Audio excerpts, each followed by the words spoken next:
Cristãos podem orar com talit?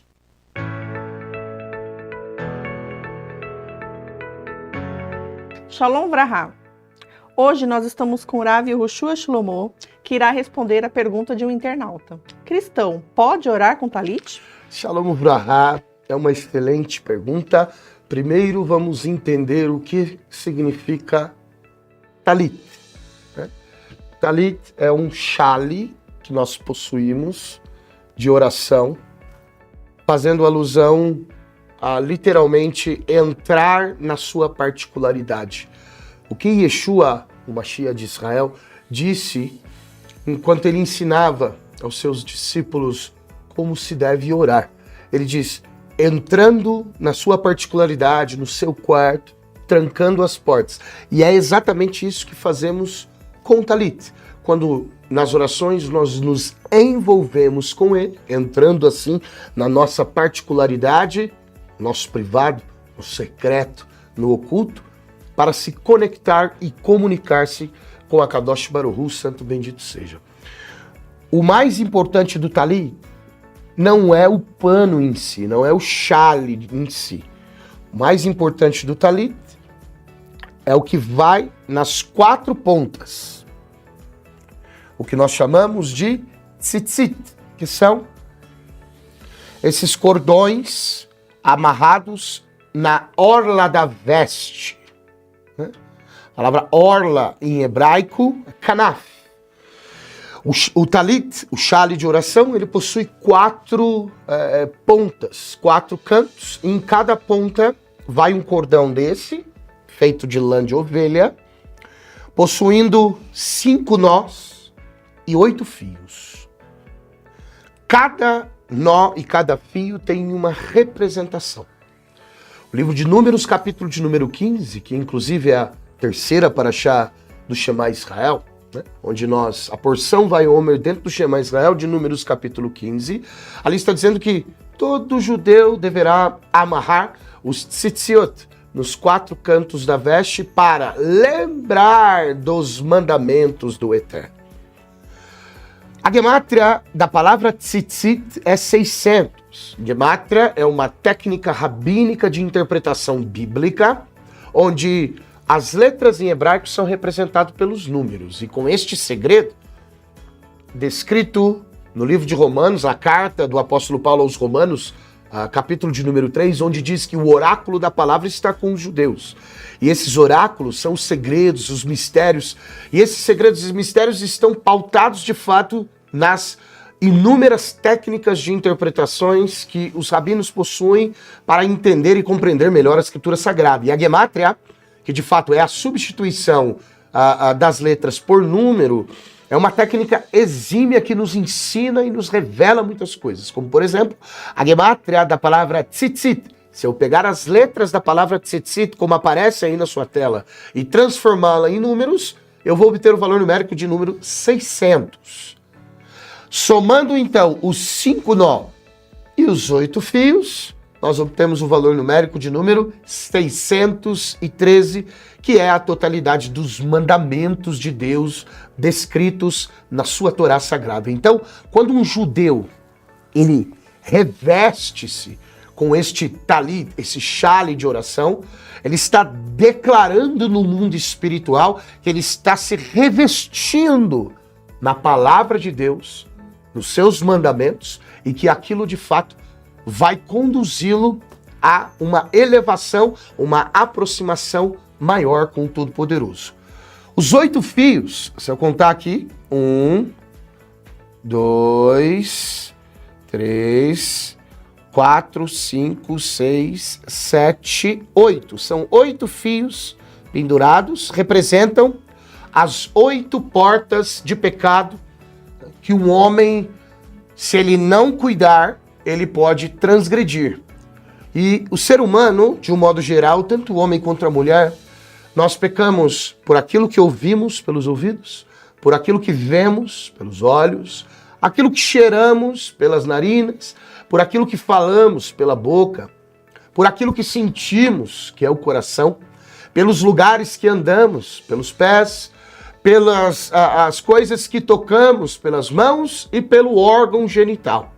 Se um indivíduo dominar essas 8 portas de pecado, então ele consegue de fato se tornar, chegar à estatura de um varão perfeito. Obviamente que isso é muito difícil, por isso precisamos dessas ferramentas que Deus disponibilizou para nós. Se existe um mandamento para ser cumprido por Deus decretado, então quer dizer que este mandamento, quando eu cumpro, vai me gerar vida, vai me gerar ânimo, vai me gerar a prosperidade, caso precise, cura, caso precise, shalom bait, paz no lar.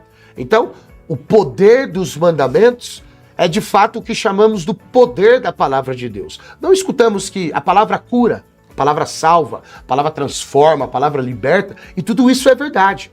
Mas será que apenas saber as histórias de Abraão, Isaac e Yaakov, saber as histórias de Moshe Rabbeinu, de Yehoshua, Josué, saber as histórias dos personagens bíblicos será o suficiente para curar, libertar e transformar? Óbvio que não. Eu preciso conhecer, saber, entender que os decretos, os mandamentos de Hashem servem para que possamos ter vida, e a partir do momento que cumprimos, as coisas boas começam então a acontecer nas nossas vidas. Mas a pergunta era, um cristão, pode ele usar um talit? Cristianismo, judaísmo, todos os ismos que existem foram denominados pelo homem, fazendo parte, assim, de um compêndio de uma religião. Mas ao analisarmos as escrituras sagradas, sem colocar judaísmo ou cristianismo, vamos analisar a Bíblia, as escrituras sagradas. É um mandamento que é para todos. Ou seja, todos podem cumprir os mandamentos do Eterno que estão registrados na Bíblia. Obviamente que muitos vão querer fazer separação de esses mandamentos são para judeus, esses mandamentos são para gentios. E não existe isso. Hashem não faz acepção de pessoas. Obviamente que o povo judeu é o guardião da Torá Sagrada. Então todos aqueles que são enxertados em Israel, todos aqueles que se aproximam de fato da comunidade de Israel, precisam aprender aquilo que Israel tem feito por inúmeros milênios para que de fato possamos nos tornar um povo unido, pois Israel é a nação santa, a nação sacerdotal, aquela que daria exemplo para todos. E a pergunta ainda prevalece. Rabino, o senhor não respondeu. Um cristão pode usar um talit? E a resposta para essa pergunta é depende. Depende do quê? Se o talit gadol ou o talit katan, os tzitziot, representam os mandamentos de Deus, isso quer dizer que se eu coloco um talit, seja ele o gadol ou o katan, talit gadol é esse talit grande, né? Que eu vou me revestir o corpo. Talit katan é o que nós usamos por baixo das vestimentas, que significa um talit menor. Então, quando eu coloco uma ferramenta dada por Deus que vai auxiliar a minha conexão com Ele, que vai me capacitar de uma maneira sobrenatural, obviamente que eu tenho que estar em comunhão com a aliança dele. E o que faria um indivíduo em comunhão com a aliança de Hashem? É quando este indivíduo circuncida o coração. E o que categoriza-se a circuncisão do coração, a Brit Milá Balev? 3 mandamentos. E que mandamentos são esses? A guarda do Shabat, a Kashrut, que são as leis alimentares, e os mandamentos concernentes a Taharat HaMishpachah, que é a pureza familiar. Um indivíduo, então, vamos colocar aí igual a pergunta, um cristão, que mesmo estando na igreja, mas ele guarda o Shabat de maneira correta, não trabalhando, não fazendo fogo, fazendo tudo o que precisa fazer no Shabat. As 3 refeições, as orações, as 4 orações que existem no Shabat. Então, ele gabarita este primeiro item para categorizar a circuncisão do coração. O segundo, o kashrut, o indivíduo não come porco, não come camarão, de fato segue as leis alimentares, não come treife, né, carne de açougue comum, esse indivíduo come apenas carne kasher, ou então vira um vegano ou um vegetariano, então ele gabarita agora o quesito kashrut. E o terceiro, que é a Taharat HaMishpachah, o terceiro mandamento, a terceira mitzvah, que é a pureza familiar. E esses mandamentos são concernentes ao relacionamento que o marido tem com a sua esposa. Então existem vários mandamentos na Torá de que uma mulher precisa fazer mandamentos positivos, como o mikve depois do período de nidá. Existem restrições que um casal não deve fazer, que é ter relações sexuais com a mulher em período de nidá, ou seja, a mulher menstruada. Esse é um pecado seríssimo pela Torá. E lembrando que nem nós e nem ninguém sério com os assuntos concernentes à Torá se preocupa com a sua opinião pessoal com relação ao que pode e ao que não pode fazer. Nós nos preocupamos com aquilo que está escrito. E se é Deus que ordenou, a palavra dele não é temporal, ela não tem prazo de validade. A palavra de Deus, ela é eterna. Se ele proibiu algo aqui, então até nos dias de hoje isso é proibido. Não existe nada nas leis de Deus que teve validade, que foi abolido. Então, se Hashem proibiu, é porque ele sabe que quando aquilo, né, de errado que ele proibiu for feito, um dano no mundo espiritual e, por consequência, no nosso universo, na nossa vida pessoal, vai ser causado. Né? Danos que nós não enxergamos com os olhos físicos. Lembra aquele episódio de que Elisha está, de fato, de frente com o exército assírio, e aí o servo, né, Geazi, pergunta: uau, mais são os nossos inimigos do que os que estão conosco. E aí Elisha fala para ele: pai, abre os olhos desse servo. E quando ele abriu os olhos espirituais, então ele viu a quantidade de malachim, de anjos que ele estava. Ou seja, a nossa percepção do mundo espiritual é muito diminuta. Por isso, a Kadosh Baruch Hu, santo bendito seja, colocou tantas restrições, 365 restrições, e tantas ações, 248, somando 365 mandamentos negativos e 248 mandamentos positivos, nós temos aí o compêndio de 613 mandamentos. Mas, Rabino, e se um cristão que não guarda o sábado, um cristão que não come kasher, que não respeita as leis alimentares, e um cristão que não zela pela pureza familiar, esse indivíduo pode vestir o talit? Irmão, na verdade, você pode fazer o que você quiser. Né? A pessoa pode roubar, pode assassinar. Obviamente que se ela roubar e assassinar, ela vai responder tanto pelos crimes no mundo físico, né, das autoridades físicas, e também a autoridade espiritual. Na autoridade espiritual não vai interferir na nossa decisão, porque nós temos o livre-arbítrio. Então, usar, todo mundo pode usar.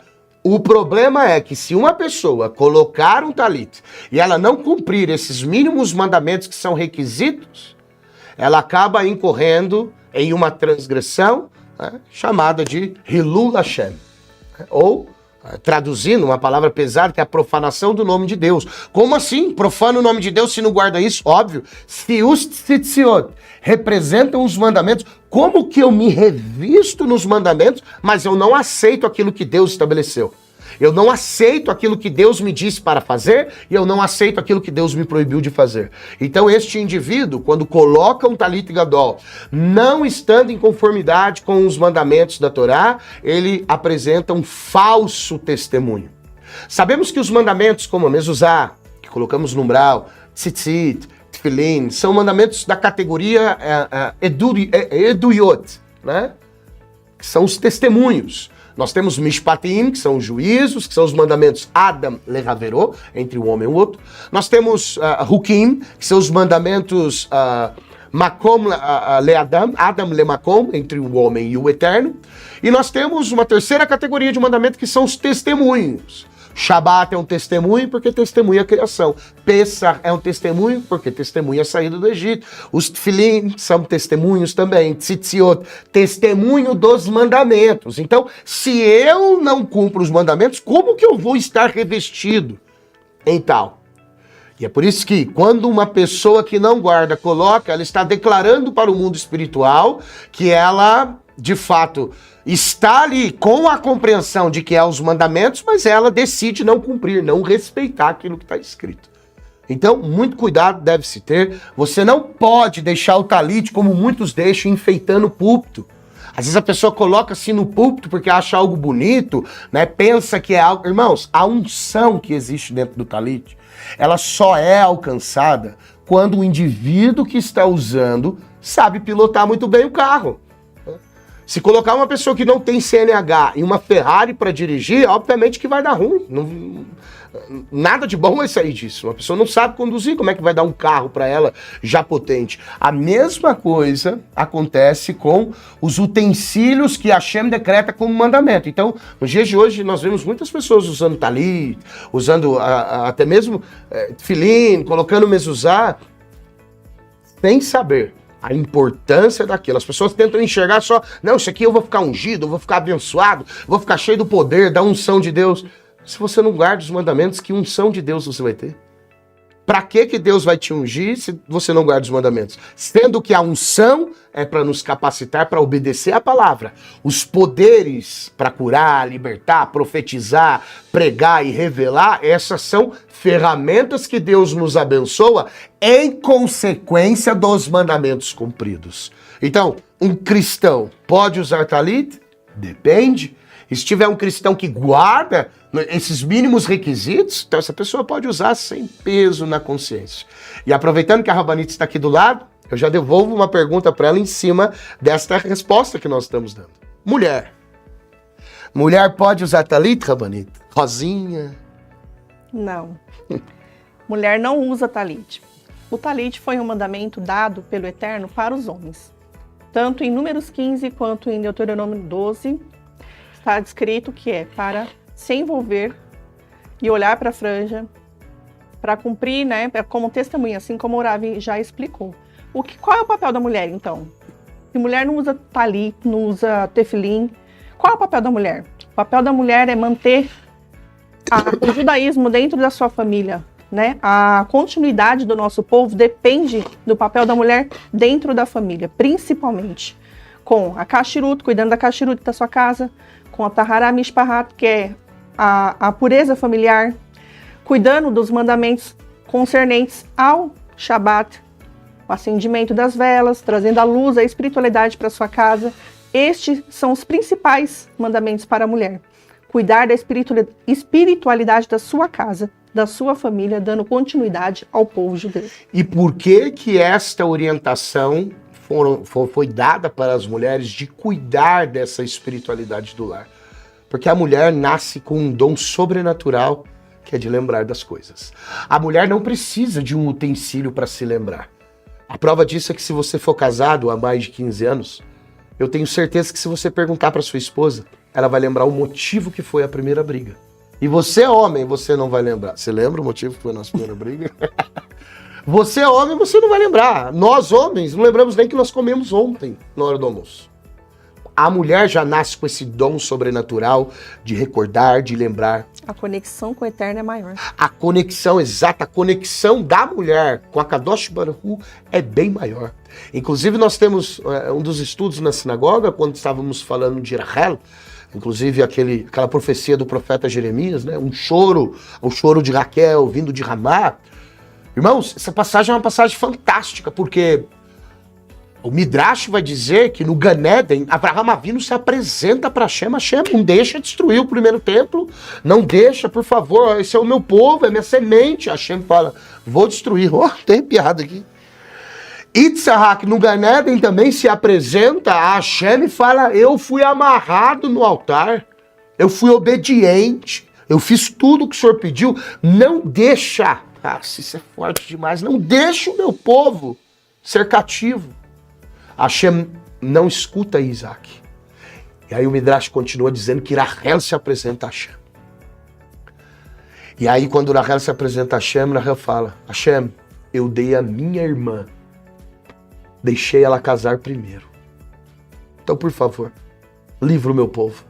E aí Hashem inspira o profeta Jeremias dizendo que o cativeiro ia ter um período de duração e iria ser resgatado.